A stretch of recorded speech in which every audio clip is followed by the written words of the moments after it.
The ancient historical and geographical region known as Mesopotamia was originally and is currently located in the areas which make up today's Middle East, encompassing the territories of modern-day Iraq, Kuwait, as well as parts of Turkey, Syria, and even Iran.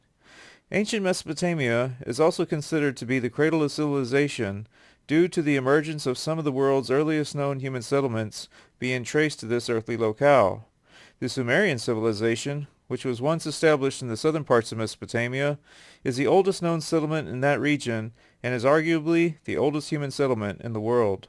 I would also like to personally argue that according to the Bible, the first post-flood human settlement was located in Mesopotamia, and more specifically in ancient Sumer. For as we shall see, the biblical land of Shinar could in fact be connected with this ancient Sumerian settlement. Also, the Hebrew patriarch Abraham originated from Mesopotamia, and further on in the biblical narrative do we witness various Mesopotamian empires coming into direct contact with the children of Israel, along with the various historical Mesopotamian rulers whose names are also recorded in the very pages of the Bible itself. So from what has been thus far presented, I believe that strong arguments may truly be made which would tie certain historical Mesopotamian elements together along with the stories that we find written in the Bible. For as we shall see, there are indeed many parallels between ancient Mesopotamia and the Old Testament. Now the name Mesopotamia is a Greek term which translates to the land between the rivers, and these two rivers referred to in this Greek phrase are none other than the Tigris and the Euphrates rivers. Biblically speaking, the Euphrates River is named as one of the four rivers which flowed forth from the Garden of Eden. See Genesis chapter 2, verses 10 through 14. Additionally, Genesis also identifies the third river which flows from Eden as the Hittite, a river that flows towards the east of Assyria.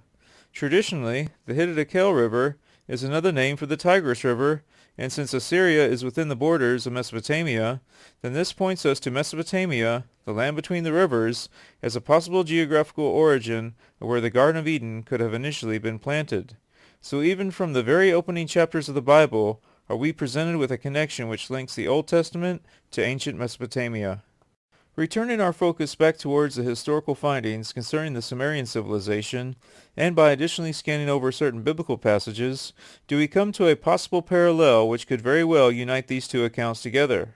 For according to the teachings of the Orthodox Church, God created the world around 5500 BC, and about 1500 years or so later, the cataclysmic event of the Great Flood took place, roughly bringing us to the year 4000 BC, as a start date for the history of our post-flood existence. Additionally, the Bible tells us in Genesis chapter 11 verse 2 that the first human settlement established after the flood was located in the land of Shinar, which may in fact have been the biblical name for Sumer.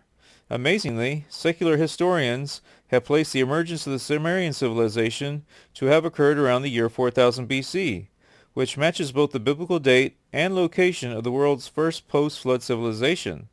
Thus, by examining these findings, are we granted the confirmation that the Bible is indeed a credible historical document, and through the continuity shared between these various sources, do we also hold in our possession another link in the chain which seamlessly binds a biblical narrative side by side with what has come down to us in the annals of recorded history. Continuing in our survey of ancient Sumer, do we arrive at many firsts regarding the various inventions that have been developed throughout the ages in the technological history of mankind. For example, the ancient Sumerians were the first people to invent writing by using a reed stylus pressed into soft clay tablets, making wedge-shaped inscriptions. The tablets were then left out to dry and fired, making the clay as hard as stone. And this early writing system, made up of wedge-shaped literary characters, is known as cuneiform. Cuneiform tablets were initially used to record purchases, which functioned like receipts, but later developed into the means of recording literature and legal codes. Though writing originated in Sumer in the southern part of Mesopotamia in the mid-4th millennium BC, the Akkadians, who would spring up about a millennia later in 2334 BC in the northern areas of Mesopotamia, also adopted cuneiform writing, even though they spoke a different language than the Sumerians. Kind of like today, how we use the Latin alphabet in order to write down differing languages, such as English and Spanish.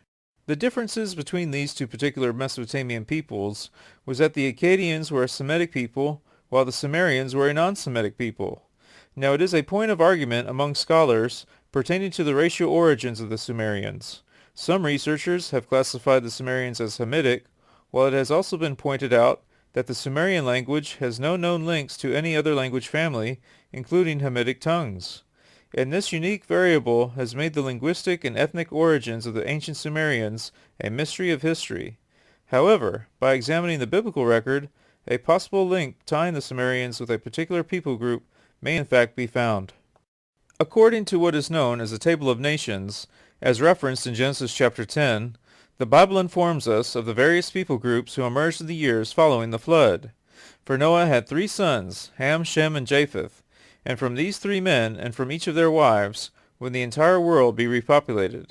Ham would go on to follow the peoples of Africa, Shem would follow the tribes of the Middle East, and Japheth would follow the various European nations, roughly speaking. However, though Shem is regarded as the father of the Arabs, one of his brother Ham's descendants would also populate parts of Mesopotamia. For one of Ham's descendants was named Cush, and as the Bible says, Cush begat Nimrod. He began to be a mighty one in the earth. He was a mighty hunter before the Lord. Wherefore it is said, even as Nimrod, the mighty hunter before the Lord. And the beginning of his kingdom was Babel, and Erech, and Akkad, and Calneh, in the land of Shinar. See Genesis chapter 10, verses 8 through 10. What is important to understand in these verses is that the names of Nimrod's kingdoms listed in the Bible are also the names of ancient Mesopotamian cities. For example, biblical Erech corresponds to Sumerian Uruk, as does the biblical Akkad with Mesopotamian Akkad. Additionally, ancient Sumer could quite possibly correspond to the biblical land of Shinar. For in Genesis chapter 11 it states that after the flood, all the people were of one speech, and during their travels they found a plain in the land of Shinar and dwelt there. So if ancient Sumer does indeed correspond to the biblical land of Shinar, where the Hamitic Nimrod ruled over, then the particular people group who populated Sumer may be successfully identified. Also, since the post-flood people were all of one speech, then the origin of the mysterious Sumerian language may also be accounted for. Now when delving into the traditional mythos of Sumer, another parallel between ancient Mesopotamia and the Old Testament is encountered. For example, the Bible relates how the righteous antediluvian patriarchs lived to be nearly 1,000 years old, and similarly the Sumerian or Babylonian king list documents its first group of leaders to have lived to be tens of thousands of years old. Though there is a large gap in the time between the lifespans of the biblical patriarchs and the Babylonian kings, it is still a relevant comparison, especially when the emphasis is on people living to extremely old ages, a condition totally preposterous to modern humans whose average life expectancy is around 75 years of age. What is interesting to note here is that along with the biblical narrative, the Sumerians also had a flood story in their history and tradition. Continuing with the similarities in both of these ancient accounts, it is revealed that after the flood, not only did the biblical characters live much shorter lives, but the Babylonian king's lifespan also dropped significantly. According to biblical history, the people living after the flood began to die around the age of 500, with the average human lifespan continuing to decline in the generations to follow. By the time we get to Abraham, we see that he died at 175, and several centuries later, Moses died at 120, and a few centuries after that, King David died around the age of 70. Interestingly, the lifespan of the Babylonian kings also decreased in the years after the flood. For during the age before the deluge, the kings lived to be thousands of years old, and then after the flood, the kings are recorded as living only up to hundreds of years old. Although it's understandable how skeptics may discredit both the biblical and Babylonian accounts of such long and even exaggerated human lifespans, a key similarity between the ages of the ancient people in the Bible and Mesopotamia before and after the flood is indeed quite striking. Shifting our attention away from Sumer, let us now focus on another ancient Mesopotamian civilization that is directly mentioned in the Old Testament. And this Mesopotamian people, who we find recorded in the Hebrew Scriptures, are none other than the Assyrians. The Assyrians first emerged in northern Mesopotamia around 2600 BC and established themselves by building the city of Ashur, immediately located on the banks of the Tigris River. After the passage of time, the Assyrians expanded their territory, and in turn Ashur became the capital city of the Assyrian Empire. Militarily speaking, the Assyrians were known for their fierce warriors and possessed brutal fighting skills. Unfortunately, the northern kingdom of Israel would eventually get a taste of this tenacity by falling victim to an Assyrian assault. For in 722 BC, the Assyrians, under the leadership of their king, Shalmaneser V, conquered the 10 northern tribes of the kingdom of ancient Israel. In addition to the destruction of the Israelite capital, Samaria, the Assyrians also captured the 10 tribes and led them away captive back to Assyria, never to return. Thus these Israelite exiles are known to history as the 10 lost tribes of Israel. Now what is important to understand concerning all of these events is that a historical people group or nation are written in the pages of the Bible, as well as in extra-biblical sources. Going further, the very name of the Assyrian king Shalmaneser is recorded in the book of 2 Kings. Thus, not only do we have on our hands a biblical parallel to ancient Mesopotamia, but we also possess proof of the historical record matching up with what we find in the biblical narrative, which in turn gives more credibility to the Holy Scriptures as a historically accurate set of documents. In addition to the ancient Israelites coming into contact with the various nations of ancient Mesopotamia, it must also be recognized that the Hebrews themselves can trace back their own ancestry to the territories and peoples of Mesopotamia. For example, in Genesis chapter 11, we see how the Israelite patriarch and prophet Abraham originally hailed from the Mesopotamian settlement of Ur of the Chaldees. Going further, when Abraham wished for his son Isaac to marry, Abraham made sure that Isaac took a wife from among his kindred who dwelt in Mesopotamia. See Genesis chapter 24, verse 10.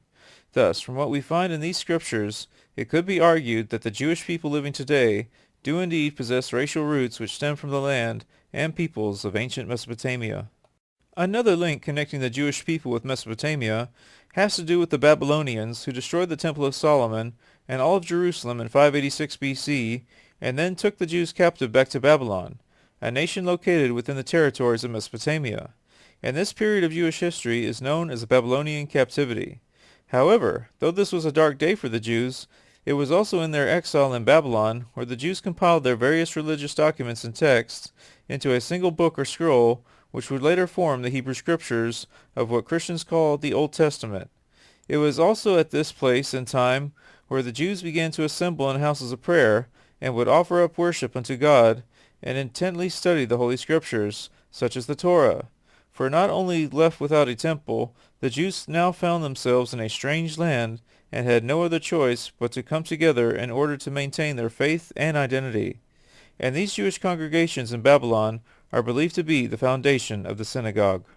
In conclusion, from the preceding exegesis concerning ancient Mesopotamia in the Old Testament, it is firmly understood that the children of Israel have racial roots stemming from Mesopotamia, and history also reveals the interaction between the Israelites and the various kingdoms of Mesopotamia in ancient times. In modern times, we see that the state of Israel continues to be in conflict with their Middle Eastern or Mesopotamian neighbors. It would also seem that ever since the first post-flood civilization sprung up in the world, the authors of the Bible made sure to record this history, and thus it has been passed down over the ages how ancient Mesopotamia is indeed where human civilization as we know it began. The parallels between what we find in the Bible and what is written down in the histories of ancient Mesopotamian civilizations not only gives credit to the Bible as a legitimate historical document, but these findings also reveal the interrelated nature of the Israelites and their contemporaries in the ancient world.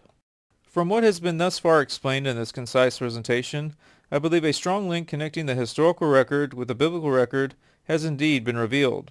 For both the history we read within and outside of the biblical narrative have in fact proven to complement one another rather than contradicting each other.